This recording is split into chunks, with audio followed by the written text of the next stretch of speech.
'జెట్టి' థియేటర్‌లకొచ్చి land అయింది. ఎంటర్‌టైనింగ్‌గా సినిమాని నడుపుతూ అండర్ కరెంట్‌గా ఒక బ్యాంక్ స్కామ్‌ని తీసుకున్నారు. మధ్యలో కొంచెం యాక్షన్ ఎపిసోడ్స్ ఇలా నడిచినప్పటికీ వాళ్ళ ప్రధాన ప్రోగ్రామ్ థ్రిల్లర్ కామెడీ.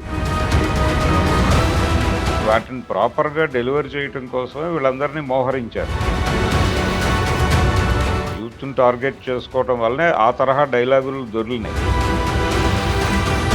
తన ధోరణి కామెడీతో నిలబెట్టగలిగాడు సినిమాని. భరద్వాజ్ గారు 'జెట్టి' థియేటర్‌లకొచ్చి ల్యాండ్ అయింది. ల్యాండింగ్ ఎలా సేఫ్‌గా జరిగిందా? స్మూత్‌గా జరిగిందా? ఎలా జరిగిందనేది అందరూ వెయిటింగ్. అంటే సత్య టర్న్ అయ్యాడు మెయిన్ లీడ్‌గా. అవును. అంటే దాదాపు హీరో అనే అనుకోవచ్చు. అదే ఈ హీరోనే. సినిమాకి సంబంధించి. ఆ! ఆ! తనని మెయిన్ లీడ్ అంటామంటే కమెడియన్స్‌ని హీరోగా పెట్టి సినిమాలు తీసిన హ్మ్. చరిత్ర ఉంది గదా మనకి. అవును. అలా ఆ వరుసలోకి ఇప్పుడు అతను గూడా వచ్చేసాడు. సత్య కూడా వచ్చేసాడు. తను సస్టైన్ చేశాడు సినిమాని. హ్మ్. తన తరహా, తన ధోరణి కామెడీతో నిలబెట్టగలిగాడు సినిమాని. హ్మ్. అలాగే వెన్నెల కిషోరు ఇలా ఇతరుల నుంచి కూడా మంచి సపోర్ట్ దొరికింది అతనికి. హ్మ్.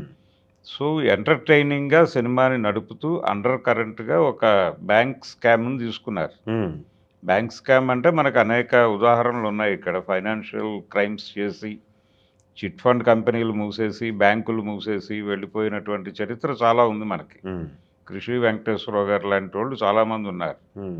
ఇలా ఈ డబ్బులు తీసుకొని విదేశాలకు పారిపోయినటువంటి ఒక వ్యక్తిని వెనక్కి తీసుకురావడంతో కథ మొదలవుతుంది. హ్మ్. మనకు కూడా చాలా సార్లు అనుకుంటూ ఉంటాం. విజయ్ మాల్యాని పట్టుకొస్తున్నారు, వాళ్ళని పట్టుకొస్తున్నారు, వీళ్ళని పట్టుకొస్తున్నారని.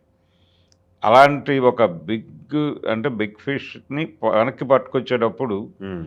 ఆ ఫ్లైట్‌లో జరిగేటువంటి కథతో మొదలవుతుందిది. మొదలయ్యి ఒకవైపు అతని మీద ఉండేటువంటి పాత కక్షదారులు గూడా ఉంటారు. హ్మ్. వాళ్ళకి స్కీమ్స్ ఉంటాయి. చంపేయాలనేటువంటి స్కీము, మనం పగ తీర్చుకోవాలి అనేటువంటి స్కీము, ఇలాంటి రకరకాల సెక్షన్స్‌తో నిండినటువంటి ఒక ఏరియాలో అతను ఒక ఎవరు అనే అర్థం కానటువంటి ఇంకో క్యారెక్టర్. హ్మ్. ఈ జరుగుతున్న సంఘటనలకి రియాక్ట్ అవుతూ ఉంటాడు గానీ, అసలు ఎందుకు రియాక్ట్ అవుతున్నాడో అతనికి తెలిసినట్టుగా ఆడియన్స్‌కి కనిపించదు. హ్మ్. అంటే ఆడియన్స్‌ని అలా సస్పెన్స్‌లో ఉంచి కథని నడపటం అనే దాని మీద ప్రధాన కేంద్రీకరణ జరిగింది.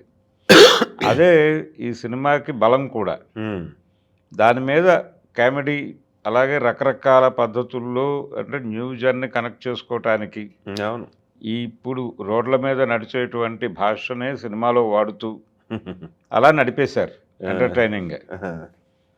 అలా నడపటం ద్వారా యూత్‌ని పట్టుకోవాలి అనేది ప్రోగ్రామ్. ఇప్పుడు మీమ్‌లో చూస్తుంటాం. మీమర్స్ వాడే లాంగ్వేజ్ ఇప్పుడు తెలుగు బూతుల్ని ఇంగ్లీష్‌లో వాడటాలు. అంతే. ఫన్ ఫన్ ఫైర్స్ అంటే అన్నీ గూడా అందుకోసమే వాటిని ప్రాపర్‌గా డెలివర్ చేయటం కోసమే వీళ్ళందరినీ మోహరించారు. హ్మ్. ఈ కామెడీ ఆర్టిస్టులందరినీ సత్య మోహరించటం వెనకాల. సత్య, వెన్నెల కిషోర్ కాంబినేషన్‌లో వచ్చిన కామెడీ కామెడీ డైలాగులు బాగున్నాయి. అవును. ఇద్దరూ అవును. టైమింగ్‌తో వెళ్తారు గదా! ఆ! ఆ టైమింగ్. టైమింగ్‌తో వెళ్ళటం అనేది కనెక్ట్ అయింది జనాలకి. యెస్. అలా నడిచిపోయింది. దానిలో కూడా పెద్దగా సెంట్రల్‌గా చెప్పుకోవటానికి అదేదో ప్రయోజనమా మరొకటా అనే దానికంటే కూడా ఎంటర్‌టైన్‌మెంట్ మీదే ఎక్కువ ఆధారపడ్డారు. అవును. థ్రిల్లర్ కామెడీ జోనర్‌లో సినిమాని నడపాలి అని అనుకున్నారు. యెస్. మధ్యలో కొంచెం యాక్షన్ ఎపిసోడ్స్ ఇలా నడిచినప్పటికీ వాళ్ళ ప్రధాన ప్రోగ్రామ్ థ్రిల్లర్ కామెడీనే. ఆ జానర్‌లో సినిమాని జనాలకు కనెక్ట్ చేయడానికి ఏం వెయ్యాలో అవన్నీ వేసుకుంటూ వెళ్ళిపోయాడు. హ్మ్. అది ఒక జస్ట్ కాలక్షేపం సినిమాగానే చూడాలి. హ్మ్. అంతకు మించి పెద్ద ప్రాధాన్యతలేం లేవు దానిలో. అదేలెండి. ఫస్ట్ వాళ్ళు చెప్తుంది కూడా అదే కదా! కామెడీ ఎంటర్‌టైన్ అవుతూ ఎళ్తారని మీరన్నట్టు. ఎంటర్‌టైన్‌మెంటే హ్మ్. సరదాగా థియేటర్‌కొచ్చి కూర్చోవాలి. అదే. కానీ ప్రస్తుతం నడుస్తున్నటువంటి పద్ధతి చూస్తే, ఇవి ఒకప్పుడు ఈ పద్ధతి నడిచింది. అవును. కానీ ఇప్పుడు ప్రెజెంట్ థియేటర్స్ ఉన్నటువంటి కండిషన్స్‌లో హ్మ్. ఇది సరిపోదు. ఈ డోస్ సరిపోదు. ఓకే. ఇంకొంచెం, ఇంకొంచెం కంటెంట్ బేస్డ్‌గా వెళ్ళాలి. హ్మ్. కంటెంట్ బేస్డ్‌గా వెడుతూ ఒక కొత్త ఎలిమెంట్ చెప్పాలి. హ్మ్. ఆ కొత్త ఎలిమెంట్ల దిశగా ఐడియాస్ వెడుతున్నాయి. ఇప్పుడు ఇది గూడా ఒక బ్యాంకు దివాళా తీసి, ఒక స్కామ్ ఒకళ్ళ మీద వేసేసి, ఒక మనిషి మరణానికి కారకుడయ్యి ఆ అవును. బ్యాంకు అంటే ప్రధానంగా బ్యాంక్ ఎవరైతే పెట్టారో వాళ్ళలో ఒక వ్యక్తి మరణానికి కారణమై అదే అదే ఈ టోటల్ అమౌంట్తో విదేశాలకు పారిపోయినటువంటి ఒక వ్యక్తి అక్కడి నుంచి పట్టుకురావటం అజయ్ అవును క్యారెక్టర్ అవును అవును అక్కడి నుంచి తీసుకురావాలనుకోవడం దానికి ఇంటర్పోలు ఇక్కడి నుంచి సహకారం ఇవంతా మనకి బాగానే అల్లుకున్నారు కథని కొంచెం అజయ్ అజయ్ క్యారెక్టర్ గ్రౌండ్లో వెనక ఉంది. ఒక పొలిటీషియన్ ఒక ఐబీ చీఫ్ అన్నట్టుగా అదే అదే అంటే వీళ్ళకి సమాజం నుంచి ఉండేటువంటి సపోర్టు వీటిని ఎస్టాబ్లిష్ చేసే ప్రయత్నాలు జరిగినాయి. కానీ ఇంకొంచెం రూటెడ్గా వెళ్ళాలి. రూటెడ్గా వెళ్తే ఒక టైంలో కోఆపరేటివ్ బ్యాంకులు విపరీతంగా లేచిపోయినాయి. చార్మినార్ బ్యాంకు ఇవన్నీ.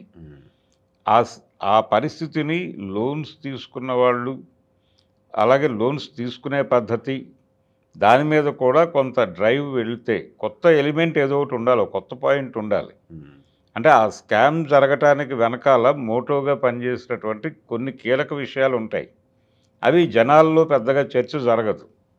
అలాంటి ఒక ఎలిమెంట్ని పెడితే తప్ప జనాలు థియేటర్కి వచ్చే పరిస్థితి లేదు. అదే అక్కడ మిస్ అయ్యారు. ఓకే వీళ్ళు ప్రధానంగా అదే కాన్సన్ట్రేషన్ మొత్తం కూడా అసలు థ్రిల్ సస్పెన్స్ వీడెవడ అసలు వీడు అంతా కలగాపులకం చేసేస్తుంటాడు కానీ ఎవడనేది అర్థం కాదు. ఎవడనేది అర్థం కాదు.